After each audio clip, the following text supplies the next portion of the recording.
Olá pessoal, meu muito boa tarde a todos vocês. Sejam bem-vindos à primeira edição do programa A Hora do Ensino, pelo canal aqui Conversas Educativas. Já vou pedindo a vocês, dê o seu like. Você ainda que não é inscrito, se inscreva para estar por dentro do canal, desse programa novo que está ao ar, essa é a primeira edição, tá certo? Já digo a vocês que o programa A Hora do Ensino será formulado por 2 quadros. Quadros esses serão com conteúdos magníficos para todos vocês. O primeiro quadro se chamará Você Sabia? É um quadro de curiosidades que você pode aprender de coisas que você não sabe, tem curiosidade. Então assim, vocês fiquem agora, estarei apresentando para vocês o primeiro quadro, Você Sabia?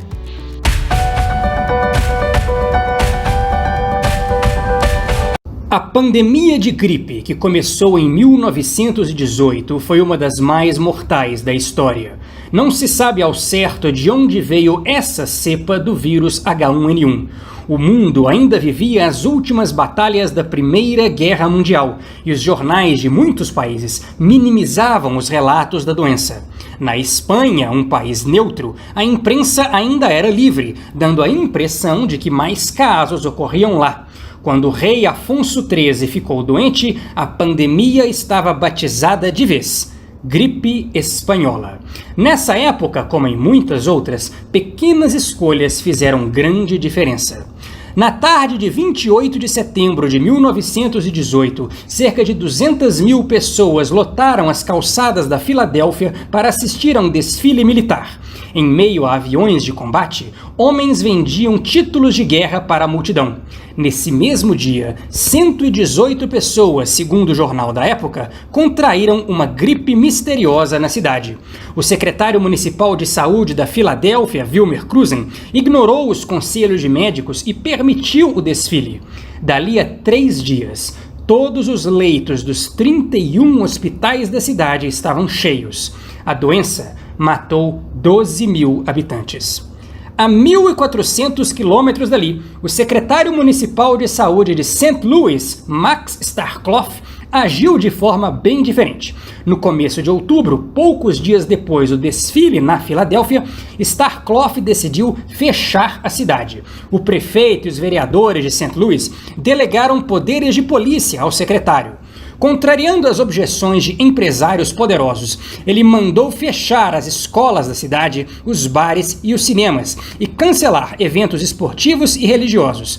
Em novembro, com a gripe ainda atacando forte, restringiu ainda mais a quarentena, mandando fechar todas as empresas, com poucas exceções, como bancos, jornais e fabricantes de caixões. Com a ação decisiva de Starkloff, a taxa de mortalidade pela gripe espanhola em St. Louis foi metade da registrada na Filadélfia. Como 1.700 pessoas morreram em St. Louis, é possível que igual número tenha sido salvo.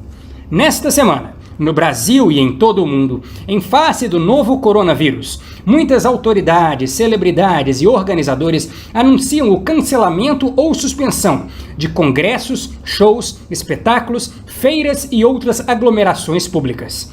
É a hora de escolher se vamos seguir o exemplo da Filadélfia da Pensilvânia ou de São Luís do Missouri. Meet me in St. Louis, Louis, meet me at the fair. Pessoal, nesse primeiro quadro, como vocês puderam ver, como no mundo, né, agora na atualidade, com essa pandemia, eu quis trazer para todos vocês um pouquinho da história sobre a gripe espanhola. Como foi que ela se deu, aonde, e como podemos ver, né, nesse primeiro quadro, sobre a gripe espanhola, ela é um pouco parecida com a pandemia do coronavírus que estamos vivendo também. O jeito, pessoal, que ela chegou até a cidade, né, foi por meio de aglomerações, algo misterioso, como vocês viram aí. Então, um momento de curiosidade para aqueles que não sabem, que já houve uma pandemia muito forte em nossa história. Em 1918, com a gripe espanhola e agora a pandemia do coronavírus. Pronto, dito o primeiro quadro, iremos agora para o segundo quadro, Conexão com o Mundo. Neste quadro, eu apresento para vocês onde Conversas Educativas, o programa também que estamos agora, se conecta com o mundo. A nossa conexão de hoje será com aulas remotas em tempos de pandemia. Os desafios que muitos estão encontrando, e o Conexão com o Mundo teve vai ter o objetivo de mostrar para vocês os desafios que estão havendo no decorrer da família, tá certo? Questão das aulas remotas, tudo isso o Conexão com o Mundo vai mostrar para todos vocês. Espero que vocês gostem.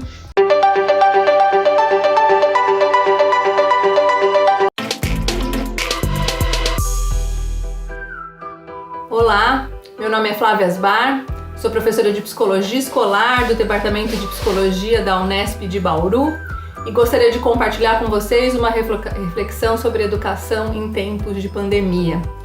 Nesse contexto, acho que é importante destacar que, além de psicóloga escolar, professora universitária, também sou mãe de 2 filhos, uma menina de 8 anos, um menino de 4 anos, ou seja, essas reflexões sobre educação nesse momento também estão circulando aqui em casa o tempo inteiro do ponto de vista pessoal e não só do ponto de vista acadêmico como pesquisadora. Nesses tempos de quarentena e coronavírus, tenho acompanhado muitas discussões sobre o uso da educação à distância, na educação básica, sobre educação domiciliar, também conhecida como homeschooling. Famílias angustiadas porque não estão conseguindo lidar com as tarefas enviadas pela escola. Como ensinar, como motivar as crianças e muitas reclamações sobre a falta de tempo para dedicar-se ao acompanhamento das aulas dos filhos, principalmente daqueles que têm menos de 9 anos e que provavelmente precisarão de ajuda durante toda a atividade. No caso dos filhos que estão no ensino médio, o cenário pode ser um pouco diferente, já que eles têm mais autonomia para a realização dessas tarefas. Então, portanto, eu vou me ater ao que corresponde ao ensino fundamental inicial, que pode ser desdobrado também para a educação infantil. Por outro lado, além das famílias, temos as escolas tentando criar estratégias, na maioria das vezes improvisada, para garantir que o ano letivo não seja perdido. E nos sistemas públicos de ensino, tanto estaduais como municipais, temos visto uma falta geral de diretriz unificada por parte do governo federal, inclusive do que fazer, como agir, pensando em um público que mal tem acesso a computadores ou frente a famílias que estão muito mais preocupados com a sobrevivência diária do que com garantir que seus filhos cumpram as tarefas. E daí, nesse âmbito da educação pública, o cenário é mais assustador porque temos visto municípios fazerem coisas completamente diferentes. As crianças, personagens centrais dessa reflexão sobre educação em tempos de pandemia, também estão perdidos frente a tarefas que não foram preparadas para fazer e, em muitos casos, já encontraram formas de burlar o controle virtual das lições e avaliações. No meio de tudo isso, muita ansiedade e preocupação. Estamos vivendo uma situação de excepcionalidade e que talvez uma de nossas últimas preocupações neste momento deva ser com calendários e conteúdos escolares. Calendários e conteúdos podem e serão repostos quando voltarmos minimamente à normalidade. Acho importante frisar isso porque quando estamos falando de crianças que estão no ensino fundamental ou educação infantil, e aí sim isso se aplica ao ensino médio, inclusive à educação superior, qualquer conteúdo pode ser recuperado, reorganizado, repensado quando a quarentena acabar. Famílias não têm formação para ensinar. Professores da educação básica, por melhor intencionados e capacitados que sejam, não tiveram formação para pensar estratégias de ensino sem o olho no olho, sem pegar na mão da criança que está em processo de alfabetização. Assim, o momento é de calma. Mais do que conteúdo, talvez o que nossas crianças precisem é de apoio emocional de suas famílias, de ter espaço para falar o que estão sentindo neste momento. Você já perguntou para o seu filho, para sua filha, o que ele está pensando, sentindo nesse momento de quarentena? Me parece que essa é uma pergunta bastante importante. As crianças estão precisando de tempo para poder brincar sem o peso de fazer tarefas, os quais também não foi preparada. No caso dos filhos que continuam recebendo tarefas e atividades à distância, o papel das famílias é acompanhar, dar apoio, ajudá-las a buscar as informações que precisem, mas sem a cobrança de serem professores dos filhos. Família não pode ser professora do próprio filho, né? Quando as aulas retornarem, as questões que não forem entendidas, compreendidas, aprendidas, poderão ser retomadas pelos professores em sala de aula. Até porque grande parte das famílias que podem fazer o isolamento junto com os filhos continuam trabalhando em casa. Também tendo que aprender novos jeitos de trabalho, de viver, de organizar o tempo. Podemos ajudar mais as crianças brincando com elas, incentivando a leitura, diversificando suas rotinas, incluindo-as nas atividades domésticas, colocando regras quanto ao uso de celular e televisão, buscando garantir que possam fazer outras atividades além daquelas proporcionadas pelos meios eletrônicos. Na volta às aulas, escolas, famílias e alunos poderão pensar conjuntamente as melhores formas de reorganizar a aprendizagem dos conteúdos escolares. Que possamos então manter a calma, muita calma e a esperança de que tempos melhores virão. Conteúdos e calendários escolares serão repostos da melhor maneira possível.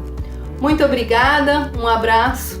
E aí, pessoal, o que vocês acharam do nosso quadro Conexão com o Mundo? Muito importante, né? Ver o social das pessoas, ver com o que essa pandemia está trazendo de dificuldades no meio familiar, no meio social, que está trazendo. Os governantes têm que tomar uma posição diante disso, não é isso, pessoal? Então, o nosso programa A Hora do Ensino vai ficando por aqui. Agradeço a audiência de vocês. Continuem no canal, se inscrevam, compartilhem para seus amigos. E assim a gente vai ficando por aqui. Até a outra segunda edição. Canal Conversas Educativas, um canal diversificado para vocês.